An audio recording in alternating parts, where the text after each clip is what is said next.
On कीजिए। अरे unmute करिए भाई। हाँ बोलिए। जी सर, अनम्यूट है, हमारी तरफ से अनम्यूट है। पैनल में जुड़े हाँ सभी लोगों को सादर प्रणाम। सर मैं जमाकर्ता और कार्यकर्ता दोनों हूँ। अच्छा, बहुत बढ़िया। तो आप अपना इसको लैंडस्केप मोड में करिए ना मोबाइल को, क्यों आप ऐसा कर रहे हैं? अनवर आप भी लैंडस्केप में करिए, लैंडस्केप में करिए। हाँ बोलिए नीरज जी, बोलिए बोलिए नीरज जी बोलिए। जी सर जी। सर ये 50,000 तक आने लगा है, ये एकदम सच खबर है? हमारे किसी निवेशकों का तो अभी एक भी दावा नहीं संसाधित हुआ 50,000 तक का। ये पुष्टि तो आप ही करेंगे। अब निवेशक की संख्या बहुत बड़ी है ना सर 300 से नीरज, 400। सर जी छतरपुर 300 से लेके 400 सर महाराष्ट्र तक है। कार्यकर्ता मतलब जमाकर्ता का हमने आवेदन किया है।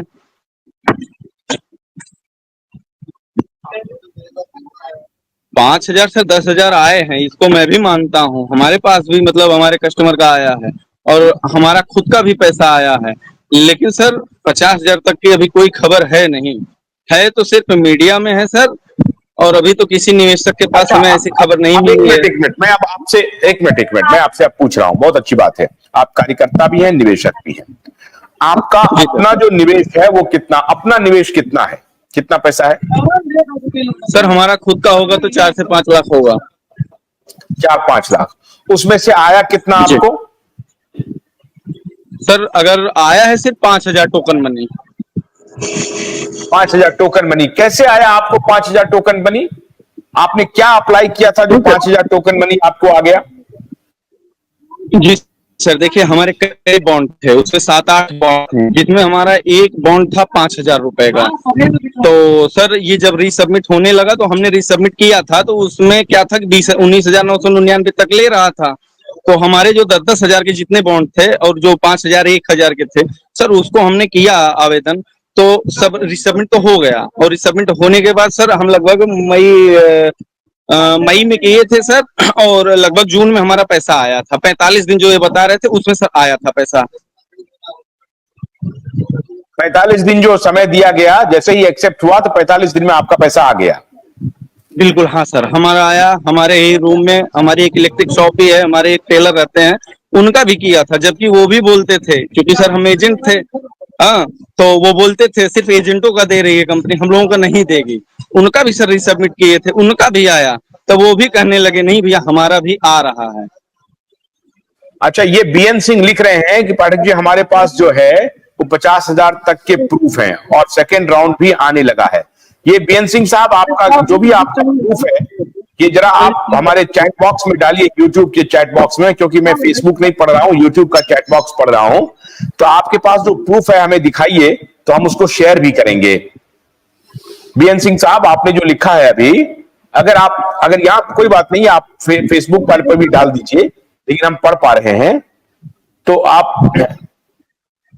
आपके पास जो भी प्रूफ है, 50,000 आप कह रहे हैं कि सेकंड राउंड भी आने लगा है, 50,000 तक के प्रूफ हैं। लेकिन एक बात तो जरूर हो गया नीरज, कि पैसे आपने कहा कि आपके संपर्क में भी जो बहुत लोग थे उनको पैसे आए हैं, आपके भी आए हैं।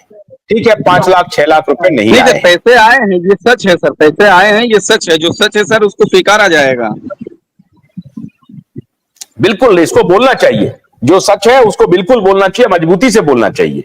यही तो हम भी कह रहे हैं कि ऐसा नहीं होगा कि रेटरिक्स में हम कुछ भी बोलते चले जाएं, वो ठीक बात नहीं है। देखिए, जब पीआईएल हमने लगा दी है, पीआईएल लग गई है अब, तो एक दरवाजा दूसरा है, वहां पर लोग अपना जिनको जिनको अपना भेजना है, जो डॉक्यूमेंट्स भेजना है वो भेजें, उनसे मिलें, बात करें, लड़ाई लड़ें, वो चलता रहेगा। लेकिन ये पीआईएल सबका असर है कि आज आपको सेकेंड राउंड के भी पैसे मिलने की संभावना बढ़ी है। अब नीरज, ये तो हो गई कि आपको पैसे आने लगे हैं। दूसरा, जी अभी आप क्या कर रहे हैं? अभी सर हमारी वही इलेक्ट्रिक की शॉप है सर, वही चला रहे हैं। कब और से एलआईसी की इलेक्ट्रिक को शॉप एजेंसी। चला रहे हैं? कब से चला रहे सर हैं? सर दुकान तो हम सर चला रहे हैं 2014 से। अच्छा, 2014। उसके पहले आप फुल हाँ टाइम सर, इसी में काम करते थे, और सहारा सर में काम करते थे? जी सर, हम भी करते थे, हमारे पिताजी भी करते थे, अच्छे खासे मतलब एजेंट थे।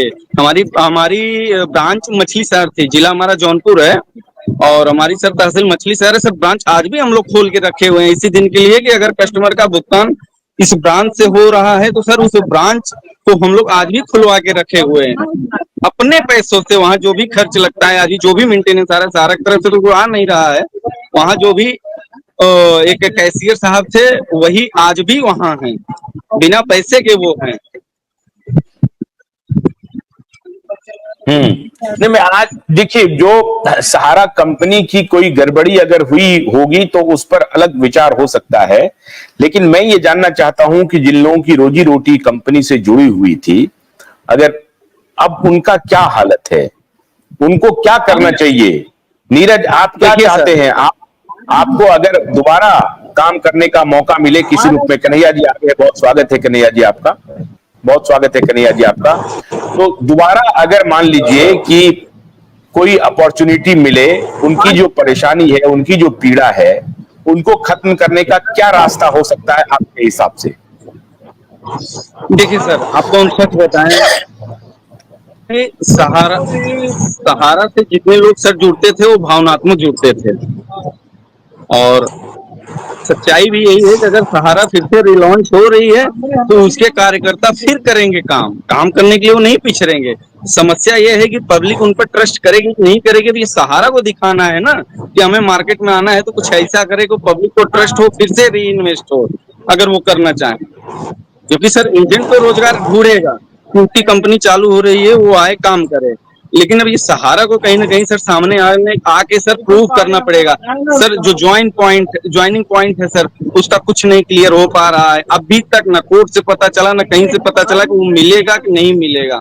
और जो भी सर पैसे आ रहे हैं बॉन्ड के वो सीधा मूलधन आ रहे हैं। हाँ, मूलधन आ रहे हैं।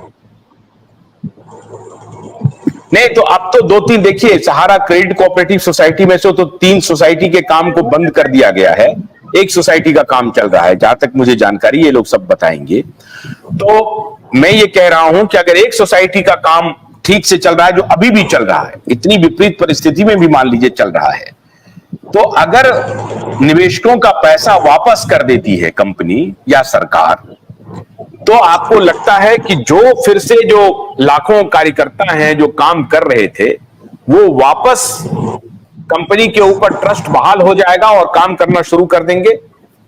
ऐसा हो जी सकता सर, है? देखिए अगर अगर सर विथ इंटरेस्ट पैसा अगर पार्टी को मिल रहा है, कस्टमर को मिल रहा है, जमाकर्ता को मिल रहा है सर, तो ये निश्चित है कि भरोसा जरूर करेंगे, क्योंकि मामला न्यायालय में था, इसलिए पब्लिक भी जानती है कि मामला न्यायालय में था। भाई जब न्यायालय से हटा तो ब्याज के साथ में पैसा मिला। सर अब बता रहे हैं ना कि कार्यकर्ता कार्य करने के लिए तैयार हैं। समस्या बस यही है कि पहले सहारा को आगे सामने ये ट्रस्ट दिलाना पड़ेगा कि हम विथ इंटरेस्ट जितने बॉन्ड हैं आपके हम सब लेंगे और आपको पैसे दे रहे हैं। जब तक सर ये नहीं होगा तब तक सहारा में कोई भी 1 रुपया डालने वाला नहीं है, हमारा जहां तक अनुभव है सर। क्योंकि सर आपने जो रोजगार की बात कही, सर हम 7 अगस्त 2022 को सर हमने LIC की एजेंसी ली, क्योंकि सर हम लोग भूखमरी के कगार पे आ गए थे। एक छोटी दुकान थी सर, उससे होता नहीं। और सर जिसके पास आज भी हम पॉलिसी बेचने जाते हैं अपनी पॉलिसी LIC की, तो लोग बोलते हैं सहारा वाला आ गया, इसको पॉलिसी मत दीजिए। हम लोग कोई और दूसरा काम भी नहीं कर सकते। आपको ये भी सच बताते हैं कि अगर सहारा का एजेंट है, अगर सहारा चाहती है कि हाँ हम कोर्ट में हमारा मामला विचाराधीन था, अभी हमको राहत मिला है, हम पैसा दे रहे हैं, तो सर सहारा के एजेंटों के पास सिर्फ सहारा ही कंपनी बची है, कोई दूसरी कंपनी बची भी नहीं है। और अगर बचेगी तो हम बता रहे हैं ना कि जैसे हम LIC की एजेंसी 2022 में लिए हैं सर, जबकि हमारे पिताजी बहुत अच्छे सहारा के वर्कर थे, हंसराज चतुर्वेदी, उनका नाम भी मैं ले रहा हूँ लाइव डिबेट में, मुझे कोई डर नहीं है अगर उनकी कोई गलती हो। लेकिन सर आज मार्केट में निकलना उनका दुश्वार हो गया है, सिर्फ कारण ये था कि वो सहारा भक्ति किए। अगर आज वो सहारा भक्ति सर नहीं किए होते, हम LIC में रहे होते हैं। हम आपको बता रहे हैं, इतने ही नहीं, पैरा बैंकिंग से नहीं हमारे पिता जुड़े थे। हमारे जौनपुर में सर सहारा लाइफ की ऑफिस है, वहाँ सर शतकवीर एक बार नहीं सर कई बार पिताजी हमारे शतकवीर हुए हैं, सहारा लाइफ में हुए हैं। शायद हमें इसी बात का कष्ट होता है कि पिताजी अगर आज हमारे सहारा भक्त नहीं होते तो शायद हम लोगों को आज इतना रोड पे नहीं आना पड़ता सर। और एक चीज आपको बता देते हैं खुले लाइव डेविड में सर, सारा एजेंटों का दर्द बता रहे हैं। पीड़ित का तो बात छोड़ दीजिए कि कितनी शादियां रुकी, कितनी क्या क्या दिक्कतें हुई। सर सहारा के एजेंट को दूसरा रोजगार भी कहीं नहीं मिल रहा है। और आपको बता दे रहे हैं जहां जमा करता बहुत ज्यादा मतलब जैसे धन बली है या बाहुबली है, वहां जान लीजिए कि एजेंट अपना घर छोड़ के भाग गए हैं सर। उनका जमीन जायदाद जो है मतलब जो धन बली है जिनका पैसा इन्वेस्ट करवाए नहीं दे पा रहे वो जोत बो रहे हैं। भाई एजेंट कहाँ से पाएगा? कमीशन पाता था, परिवार चलाता था।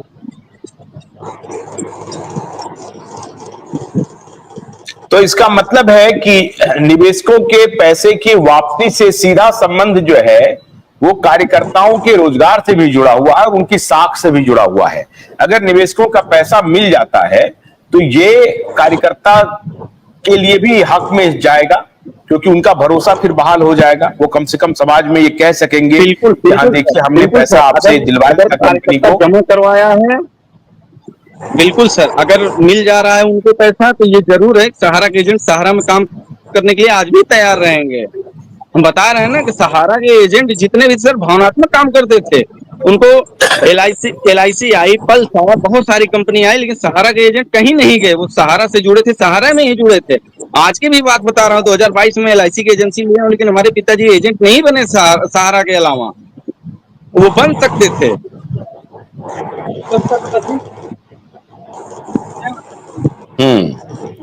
तो क्या आपको लगता है कि कंपनी ने भावना से खिलवाड़ किया? ऐसी भी कोई शंका है या नहीं? ऐसी बात नहीं है, कहीं कुछ गलतियां हो सकती हैं, वो अलग विषय है।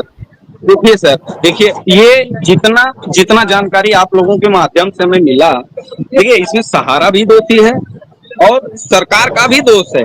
जिस समय उसका लाइसेंस पे रोक लगा था उस समय की गवर्नमेंट का भी दोष है, वर्तमान सरकार का भी दोष है। यहाँ एक कांड होता है सर पूरे देश में, एक कांड, पूरे विपक्ष के नेता पक्ष के नेता सब एक हुंकार में यही अपनी जो मीडिया है सर, राष्ट्रीय मीडिया जितने चैनल है सब दिखाने लगते हैं। आज यहाँ से लाखों जमाकर्ताओं के रोजी रोटी सर और उनके परिवार की बात थी। मतलब जमाकर्ता को छोड़ दीजिए, जमाकर्ता को तो दिक्कत कल भी था आज भी है, और कुछ को है कुछ को नहीं, लेकिन सर एजेंट सबसे ज्यादा इसमें पिसा। और एजेंटों के लिए ना सरकार सामने आई, ना ही हमारे हिसाब से सर कोई ऑर्गेनाइजेशन सामने आया, और ना ही सहारा सामने आई। इतना बड़ा सर कोविड गया, इतनी बड़ी तकलीफें हुई, लेकिन आप मान के चलिए कि सहारा ही उनका रोजगार था सर। अगर वो सहारा से वंचित थे तो उनका परिवार चला तो कैसे चला? कन्हैया जी, देखिए निवेशक तो नाराज हैं, एजेंट से भी नाराज हैं, कंपनी से भी नाराज हैं। अब मैं आपसे पूछ रहा हूं कि क्या तरीका हो सकता है, ये जो लाखों कार्यकर्ता हैं और एजेंट हैं, क्या उनकी स्थिति वाकई में इन्होंने जैसा कहा कि लोग घर छोड़ करके भागे हुए हैं, उनको सड़क पर निकलना मुश्किल हो गया है? क्योंकि निवेशक उनको पूछते रहते हैं कि मेरा पैसा, मैंने तो पैसा तुमको दिया था, मैं कंपनी को नहीं जानता हूं। तो उनकी पूरी देनदारी लगता है कि एजेंट के ही माथे पर है। ऐसी परिस्थिति में एजेंटों की हालत बहुत दयनीय है। क्या बात सही है? जी नमस्कार सर। नमस्कार।